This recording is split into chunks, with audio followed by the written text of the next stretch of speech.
नमस्कार, मी आरती जोशी.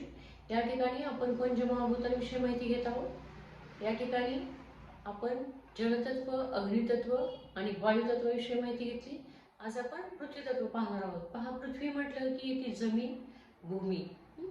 भूमीचा विचार जर पृथ्वीवर केला तर या ठिकाणी जवळजवळ 72% पाणी तर पृथ्वीवर आहे. बाकीचा उरलेला जो भूभाग आहे ती जमीन आहे. पहा, या ठिकाणी जमीन म्हटलं सगळ्यात महत्वाचा जो विचार आहे ते स्टॅबिलिटी, स्थिरता. पहा, या ठिकाणी आपण जे स्थिर आहोत, जे स्टेबल आहोत ते पृथ्वी तत्वामुळं, जमिनीमुळं. साधारणतः जर आपण विचार केला तर पहा, भूमीमधूनच आपल्याला आपल्या ज्या प्रमुख मूलभूत गरजा आहेत, अन्न, वस्त्र, निवारा, ह्या मूलभूत गरजा आपल्याला भूमीमधूनच प्राप्त होतात. पहा, खूप जर आधीचा विचार केला साधारणतः तर जो मनुष्य होता अप्रगत स्वरूपामध्ये, त्याची जी प्रगती आहे, जेव्हा शेतीचा शोध लागला आणि त्याच्या लक्षात आलं की आपण या ठिकाणी शेती करून आपण अन्न निर्मिती करू शकतो, जेव्हा मनुष्याच्या लक्षात आलं तेव्हा मनुष्य या ठिकाणी स्टेबल झाला, स्थिर झाला. आणि मग तिथून पुढे हळूहळू त्याची प्रगती झाली.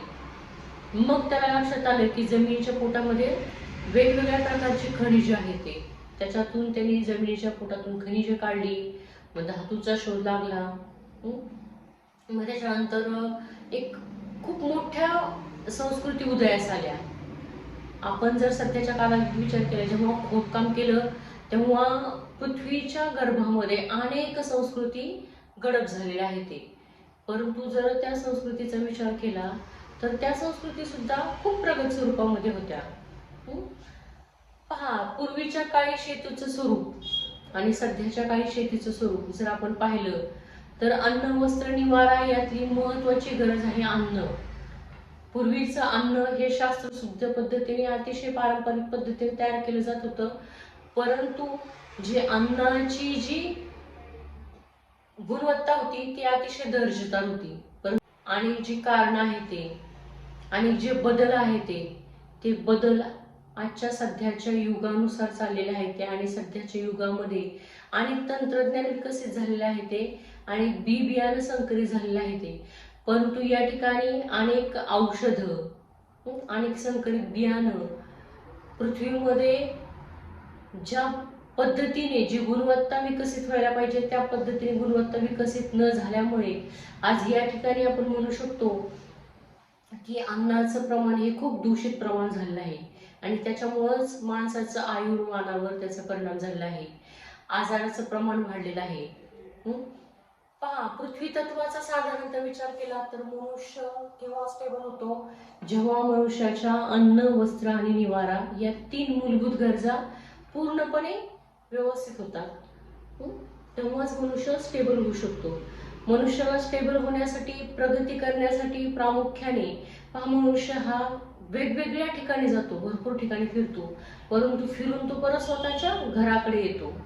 घर म्हणजे स्वतःची वास्तू, स्वचं स्थान, स्व जिथं राहतो ते स्थान.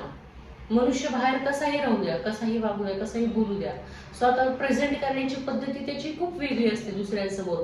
परंतु घरामध्ये आल्यानंतर जो स्व आहे, स्वतः आहे, जसा आहे तो तसाच स्वरूपामध्ये स्वतःला प्रेझेंट करतो.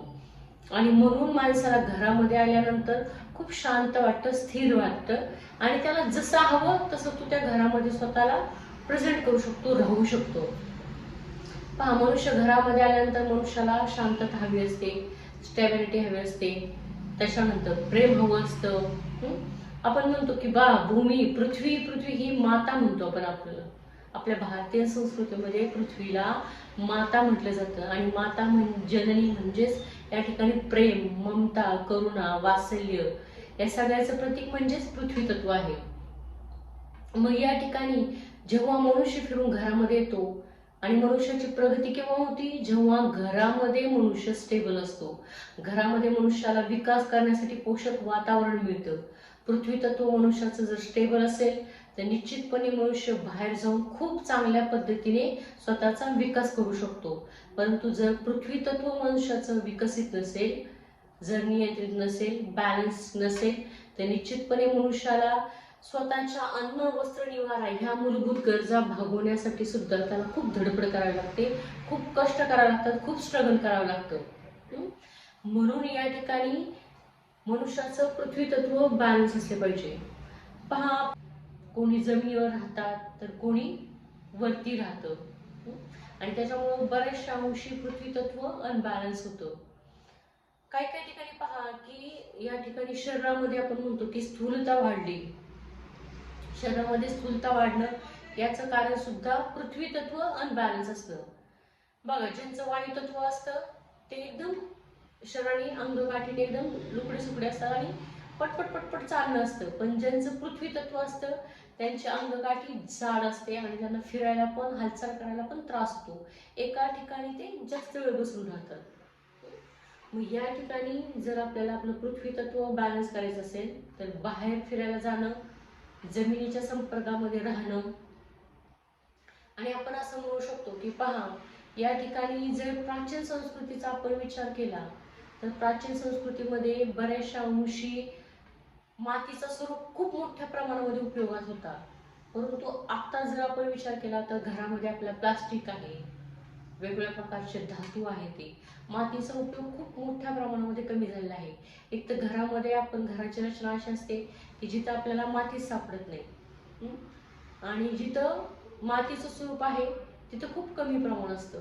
आणि म्हणून आपण या ठिकाणी जर आपल्या घरामध्ये पृथ्वी तत्व आपल्याला बॅलन्स करायचं असेल तर निश्चितपणे आपण घराच्या आवारामध्ये घरामध्ये आपण छोट्या छोट्या झाडांच्या स्वरूपामध्ये आपण आपलं पृथ्वी तत्व बॅलन्स करू शकतो.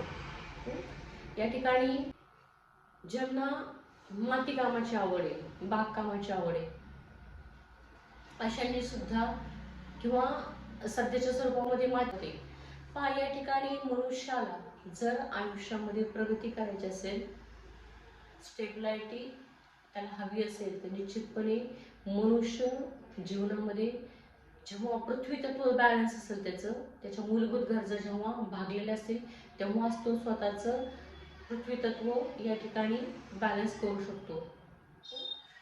पहा, साधारणतः जर पृथ्वी तत्वाचा विचार केला तर पृथ्वी तत्वाचं अक्षर जे आहे ते अक्षर लम अक्षर आहे आणि त्याची जी मुद्रा आहे ती या ठिकाणी या प्रकारची मुद्रा आहे की ज्यामधून आपलं आपण पृथ्वी तत्व बॅलन्स करू शकतो. पहा, मध्ये म्हणजे बाहेर पडून स्वतःला जर स्टेबल करायचं असेल, आयुष्यामध्ये प्रगती करायची असेल, पुढे जायचं असेल तर घरचा सपोर्ट, घरच्यांचा सपोर्ट, त्यांचं प्रेम, माया, ममता खूप गरजेची असते. तेव्हाच मनुष्य आणि जर भावनिकरित्या या ठिकाणी मनुष्य जर अनस्टेबल असेल तर निश्चितपणे मनुष्य या ठिकाणी स्वतःची प्रगती करू शकत नाही. जेव्हा मनुष्य भावनिकरित्या स्टेबल होतो, स्थिर होतो, शांत होतो, तेव्हाच निश्चितपणे मनुष्य स्वतःची प्रगती करू शकतो. आणि म्हणूनच या ठिकाणी ज्याचं पृथ्वी तत्व बॅलन्स असतं त्याच्या बोलण्यामध्ये, त्याच्या वागण्यामध्ये आपल्याला त्या ठिकाणी पृथ्वी तत्वाची झलक दिसून येते. गोड स्वभाव, दुसऱ्याला हेल्पिंग नेचर, छान बोलणं, छान या ठिकाणी स्वतःला प्रेझेंट करताना पण या ठिकाणी मनुष्य स्वागताचे स्वरूप जर म्हटलं आपण की कुणीही घरामध्ये आल्यानंतर जे स्वागत केलं जातं ते पृथ्वी तत्वाचे मनुष्य खूप प्रेमाने स्वागत करतात. आणि या ठिकाणी ज्यांचं पृथ्वी तत्व अनबॅलन्स आहे या ठिकाणी त्यांना स्वतःचं अस्तित्व टिकवण्यासाठी, स्वतःला स्टेबल करण्यासाठी, स्वतःला आयुष्यामध्ये पुढे जाण्यासाठी खूप कष्ट घ्यावे लागतात. तो मनुष्य सतत फिरत राहतो, सतत मायेसाठी सानिध्यात जास्तीत जास्त राहणं, मातीच्या सानिध्यामध्ये जास्तीत जास्त राहणं, याच्यामुळे तुमचं पृथ्वी तत्व तुम्ही बॅलन्स करू शकता. धन्यवाद. या ठिकाणी तुम्हाला हा व्हिडिओ आवडला असेल तर निश्चितपणे तुम्ही लाईक करा, शेअर करा, या ठिकाणी तुम्ही सबस्क्राईब करा आणि जर याविषयी आणखी तुम्हाला काही माहिती हवी असेल तर तुम्ही कमेंटही करू शकता. धन्यवाद सगळ्यांना. अभिष्ट चिंतन.